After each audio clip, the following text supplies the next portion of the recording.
नमस्कार, आप देख रहे हैं राइट इंडिया प्लस। अभी लोकसभा चुनाव का समय थोड़ा दूर है, लेकिन उससे पहले दिल्ली के अंदर जो है तांडव शुरू हो गया। जी हां, आम आदमी पार्टी के दिल्ली में तमाम कार्यकर्ता आज सड़कों पर है। कारण अरविंद केजरीवाल जी की ईडी के द्वारा गिरफ्तारी और कोर्ट में पेशी। तो आज इसी कड़ी में हम बदरपुर में मौजूद हैं और यहाँ से पूर्व पार्षद महेश अवाना जी हमारे साथ मौजूद हैं। इनसे बातचीत करेंगे। बीजेपी के हैं और काफ़ी लंबे समय से जुड़े हुए हैं और क्या कुछ कहना चाहते हैं और इस पूरी गिरफ्तारी को लेके क्या इनका मानना है, क्या कहना है। सर, केजरीवाल जी की गिरफ्तारी और सड़कों पर तांडव जारी है आम आदमी पार्टी का, क्या कुछ कहेंगे इस मौके पर? देखो, पहली बात तो ये कि जो भी कुछ हो रहा है वो कानून के तहत हो रहा है और कानून के तहत जो कार्रवाई होती है उसमें किसी के ऊपर भी आरोप लगाओ आप, उससे कोई मतलब हासिल नहीं होता।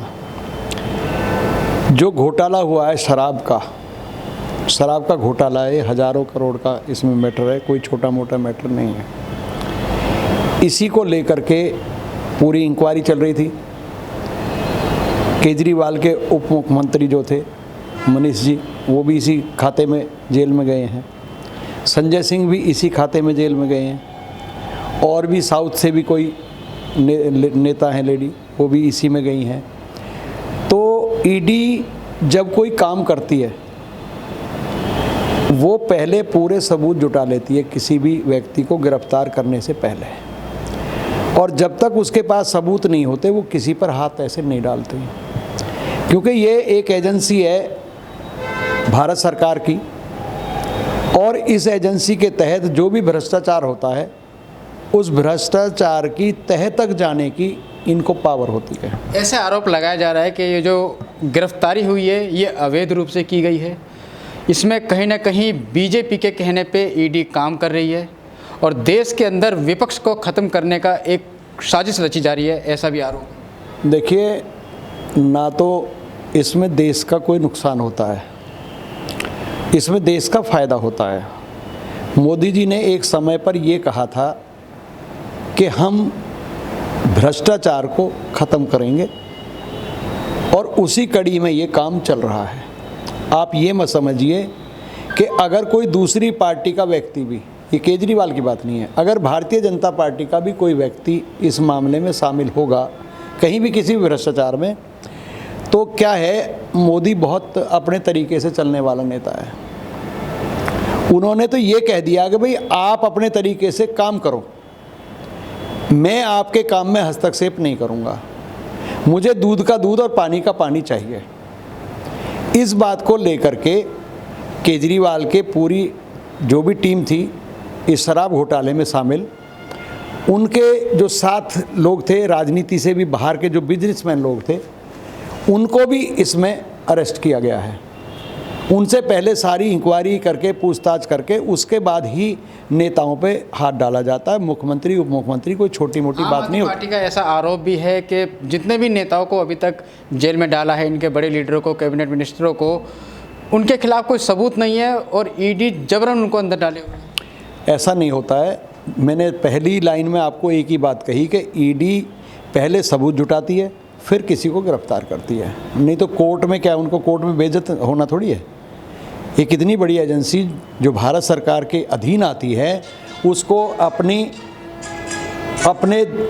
सम्मान को भी तो रखना है ना, तो उस सम्मान की खातिर वो ऐसे नहीं, कोई भी एजेंसी कोई काम करेगा। ये कोई छोटा मोटा पुलिस का थाना नहीं है जिसमें छोटा मोटा इधर उधर कर दिया जाए काम, ये तो बड़े स्तर पे काम होते हैं। सर, आप कह रहे हैं कि पूरी गिरफ्तारी की जो प्रकरण है, जो प्रक्रिया है, वो एक कानून के दायरे में रख कर की गई है। तो एक मुख्यमंत्री को गिरफ्तारी करने के लिए क्या इस तरह का माहौल बनाया जाए, दिल्ली को एक छावनी के रूप में पूरी पुलिस फोर्स उतार दो, पैरामिलिट्री उतार दो, मतलब ऐसी गिरफ्तारी दिखाओ कि जैसे आप किसी आतंकवादी को देखो, शिबू सोरेन की गिरफ्तारी हुई अभी पीछे,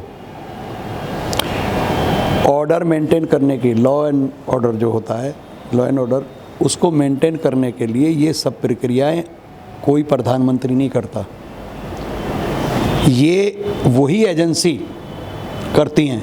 आप देखते हैं कई बार क्या होता है, कहीं भी कोई एजेंसी एमसीडी वगैरह जब तोड़फोड़ करने के लिए जाती है तो बाकायदा एप्लीकेशन देती है, डीडीए कहीं भी कोई ज़मीन पे कब्ज़ा लेना है या ज़मीन खाली करानी है या एमसीडी को अपनी कोई सरकारी ज़मीन खाली करानी है तो पहले थाने में लिखित रूप में देते हैं कि भाई हमें इस डेट में इतनी फोर्स चाहिए, हम ये काम करने जा रहे हैं, कुछ दिक्कत नहीं आए, कोई परेशानी नहीं आए।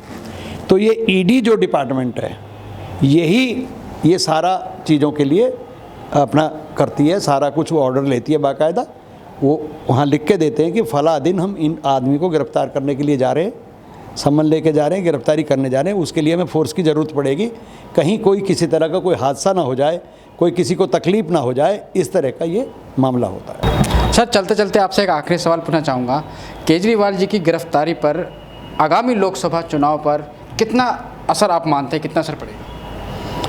देखिए, मैं तो एक ही बात कहूँगा, जिनको केजरीवाल जी से प्यार है, कुछ भी हो जाए वो केजरीवाल के दिमाग के व्यक्ति हैं, वो केजरीवाल की तरफ जाएंगे, और जिनको मोदी जी से प्यार है वो मोदी जी की तरफ जाएंगे। ठीक है, इसमें तो कोई बात ही नहीं है। कोई किसी व्यक्ति की अपनी सोच है, वो व्यक्ति क्या चाहता है, उसे देश के बारे में क्या करना है, क्या सोचना है, उसकी सोच क्या है देश के प्रति, वो किस मकसद से अपने आप को आगे रखना चाहता है। अगर वो केजरीवाल को पसंद करता है तो उसको कोई रोक नहीं सकता, और जो मोदी को पसंद करता है, मोदी को पसंद करने वाले को कोई नहीं रोक। सर ये भी तो हो सकता है कि केजरीवाल जी की जो गिरफ्तारी है वो कहीं ना कहीं बीजेपी को नुकसान दे दे और एक सिंपैथी वोट जो होती है वो केजरीवाल जी को मिल जाए, आम आदमी पार्टी को मिल जाए, गठबंधन को मिल जाए। देखो, ये तो अपनी अपनी सोच है। एक आदमी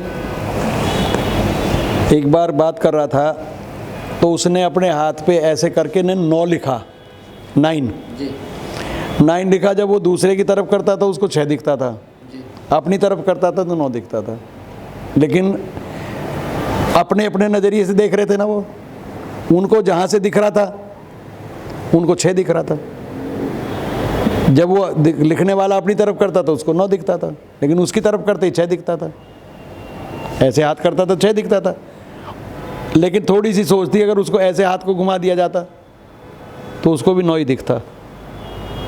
तो ये जो संतुलन है ये जनता के हाथ में है, ये किसी नेता के पास नहीं होता है संतुलन। मैंने पहली बात कही आपको कि ये पब्लिक का अपनी वो है विचारधारा, पब्लिक को क्या अच्छा लगता है, जो पब्लिक को अच्छा लगेगा वो पब्लिक करेगी। जिसको केजरीवाल से मोहब्बत है, प्यार है, उसको कुछ और दिखाई नहीं देगा तो वो तो केजरीवाल की तरफ जाएगा।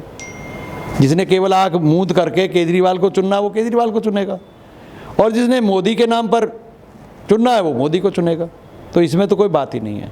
तो ये थे हमारे साथ महेश अवाना जी, जिन्होंने अपनी बात रखी केजरीवाल जी की पूरी गिरफ्तारी की जो प्रक्रिया है उसके ऊपर, और इनका भी ऐसा कहना है कि जो गिरफ्तारी हुई है वो वैध है और कानून की प्रक्रिया के तहत इसको पूरा जो है ईडी ने इस पूरी गिरफ्तारी को अंजाम दिया है और केजरीवाल जी को गिरफ्तार किया है।